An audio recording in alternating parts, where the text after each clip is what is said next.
Tocou o alarme, tá na hora de Flash News aqui na BMC, então chega mais, seja muito bem-vindo, seja muito bem-vinda hoje, que é o dia da mentira, 1º de abril de 2025, e eu já tô aqui com a minha canequinha da BMC que está com água, mentira, café aqui pra gente poder acompanhar tudo o que acontece no mercado financeiro na tarde de hoje, tarde desta terça-feira, nos mercados financeiros ao redor do mundo, tendo um dia de bastante atenção, principalmente por conta das movimentações de quem? Donald Trump, lá nos Estados Unidos, e as repercussões dessas ações no mercado brasileiro e internacional. Então, vamos dar uma olhada nesse Flash News em tudo que está se destacando aqui no Brasil. Bom, o índice Ibovespa, que é o nosso principal índice da Bolsa Brasileira, inclusive para você que está chegando agora, está subindo quase 1% hoje, fechando lá na casa dos 131 mil pontos. É claro, ainda está longe do fechamento, ainda faltam algumas horas aí para fechar o mercado, mas hoje é um dia de alta para o Ibovespa, né? Esse crescimento que acontece no momento de muita expectativa, já que os investidores estão aguardando as novas decisões sobre as tarifas que o presidente dos Estados Unidos, Donald Trump, deve anunciar amanhã. Essas tarifas, pessoal, elas podem envolver produtos importados de outros países e estão gerando certa incerteza no mercado financeiro. E o mundo inteiro está de olho nessa situação, em como isso vai afetar o mercado financeiro, né? A gente está de olho hoje, o Ibovespa, inclusive, subindo mais de 1%, chegando quase nos 132 mil pontos. Será que a gente chega lá no famoso TH, no famoso Thiago Henrique, ou topo histórico, né? Que o grande Leandro Martins brinca com a gente aqui no nosso closing. Essa incerteza no mercado financeiro, ela afeta claramente a economia global e, consequentemente, a economia brasileira. Em relação ao mercado corporativo no Brasil, a gente tem alguns destaques. Vamos lá, a Vale, por exemplo, que é uma das maiores empresas aqui do Brasil, anunciou uma parceria importante com a Global Infrastructure Partners, ou GIP. Eles vão criar uma joint venture, ou seja, uma parceria estratégica para uma aliança, para a Aliança Energia, que é uma empresa que vai trabalhar com energia renovável. Então a Vale está anunciando essa joint venture com a GIP para conseguir justamente montar essa Aliança Energia, que é essa empresa que vai trabalhar com energia renovável, né? E com esse movimento, pessoal, a Vale receberá cerca de $1 bilhão e, apesar de se associar à GIP, vai manter 30% dessa nova empresa. Isso é importante, gente, porque a Vale vai garantir uma matriz elétrica 100% renovável, o que é crucial tanto para a redução de custos com energia, quanto para o aumento da competitividade no Brasil. E para você que chega agora no mercado financeiro, a gente sabe, inclusive, muito obrigado por você confiar na BMC News para te guiar aí junto nos seus investimentos, suas notícias do mercado financeiro. A gente tem que ficar muito de olho na cesta de ações do Ibovespa. Por quê? Vamos lá. Você tem dois conceitos aqui. Bolsa de valores, que é onde está todas as ações do Brasil, tá todo mundo lá, né? Brasil, de fora, inclusive, todo mundo que opera aqui no Brasil tá lá na Bolsa de Valores. Você tem milhares de ações aqui no Brasil. E o Ibovespa, que é o índice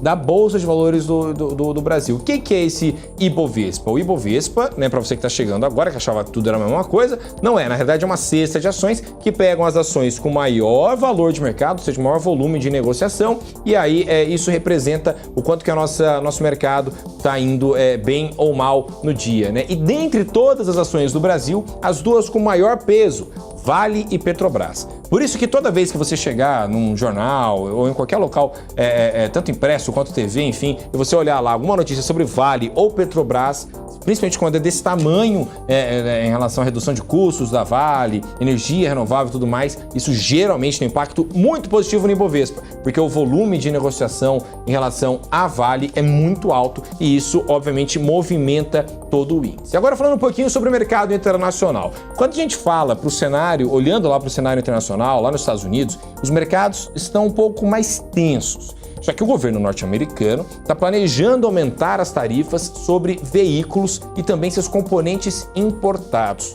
Esses anúncios têm gerado uma certa instabilidade, pessoal, com o Dow Jones e o S&P 500 e também Nasdaq operando próximos à estabilidade. Para você que chega agora também, Dow Jones, S&P 500 e Nasdaq são aí índices também, né? Da mesma maneira que a gente estava falando sobre Ibovespa, são índices, só que lá de fora. Então, Nasdaq é a bolsa mais jovem dos Estados Unidos, né? Em relação a ter suas empresas lá, então a maior parte dos volumes de negociação está falando de Big Techs, então Tesla, Facebook, Google, Amazon, tá todo mundo lá na Nasdaq. Mas você também tem na NYSE, né, que é New York Stock Exchange, que é a outra bolsa de valores dos Estados Unidos, que é onde estão empresas mais tradicionais. Você tem Disney, Ford, AT&T e muitas outras que chamam bastante atenção. A última vez que teve uma grande que entrou lá, um IPO enorme na NYSE, foi a Uber, né? A Uber, que é uma empresa de tecnologia, mas optou por ir na NYSE. Isso é uma opção de cada empresa, não tem nenhuma regra específica. Mas o que acontece? O mercado está tentando entender qual que vai ser o impacto dessa medida do governo Donald Trump,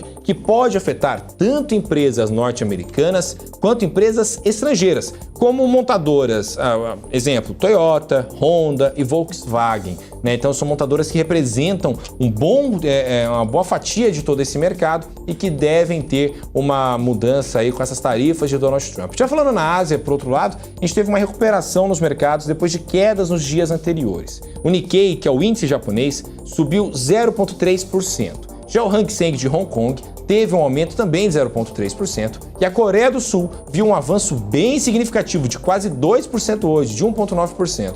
Esse movimento positivo é uma boa notícia, especialmente depois de um período de volatilidade no mercado asiático, principalmente entre essas discussões entre Donald Trump e China, né, uma guerra comercial parte 2, tudo isso que gera muita expectativa no mercado. E para você que já conhece o mercado financeiro, sabe que aqui na Bolsa de Valores, né, tô aqui de fora, os investidores eles ficam na expectativa, ficam sempre de olho no que pode acontecer. Então você opera no boato e realiza no fato, né? E essa é a grande jargão do mercado financeiro. Já na Europa, as coisas ficaram um pouco mais tranquilas. A bolsa as bolsas lá, né, reagiram de forma positiva aos dados sobre a inflação na zona do euro, que indicaram um leve recuo. A inflação lá na Europa caiu para 2,2%, o que está dentro do esperado e mais perto da meta do Banco Central Europeu, que é de 2%. Além disso, a taxa de desemprego na zona do euro caiu para 6,1% em fevereiro, o que trouxe mais confiança para os investidores. Para a gente ter um efeito aqui de comparação, no último boletim Focus, a expectativa do mercado é que a nossa inflação esteja acima de 5,5%, né? E a meta do governo é que o teto chegue na casa dos 4,5%. Então você vê essa distopia, né? Lá na Europa, lá a gente está falando de uma inflação que chega na casa dos 2,2%, enquanto a meta do Banco Central Europeu é de 2%. Então por isso que você tem algumas questões de desenvolvimento das economias, de evolução das economias. Isso, é claro, afeta bastante na hora do investidor topar, colocar seu dinheiro em determinado país ou continente, né, nas bolsas ao redor do mundo. As expectativas para os próximos dias, Rafael, o que a gente vai ver? Bom, falando um pouco sobre o que vem pela frente, eu não sou nenhum vidente, mas as expectativas ainda estão muito voltadas para essas decisões dos Estados Unidos. Os investidores vão ficar de olho no que o governo norte-americano anunciará em termos de tarifas e como isso pode sim afetar os mercados financeiros. Além disso, o mercado aguarda por dados importantes como o PMI do setor industrial e os relatórios de emprego, que sempre geram grandes repercussões quando são divulgados, né? Inclusive, vale lembrar, na Super Quarta, né, que é o evento de um mês e meio, quanto tanto aqui o Copom do Brasil quanto o Federal Reserve lá dos Estados Unidos, eles decidem suas novas taxas de juros. A fala do Jerome Powell, né, o discurso do Jerome Powell na parte da tarde tem sempre sido em relação aos dados, né? Então ele gosta de dados e principalmente labor market, então mercado de trabalho. Então esses dados que devem sair essa semana serão cruciais para quando a gente fala de expectativa de taxa de juros, de decisões do Federal Reserve e de tudo isso que afeta e muito as bolsas, né? Tanto aqui do Brasil quanto de fora. Então, no geral, pessoal, o mercado tem mostrado bastante cautela, especialmente em relação às políticas comerciais dos Estados Unidos. Porém, há também uma sensação de otimismo com os bons números vindos da Europa e também da Ásia. Como sempre, o mercado é muito dinâmico e também é importante ficar de olho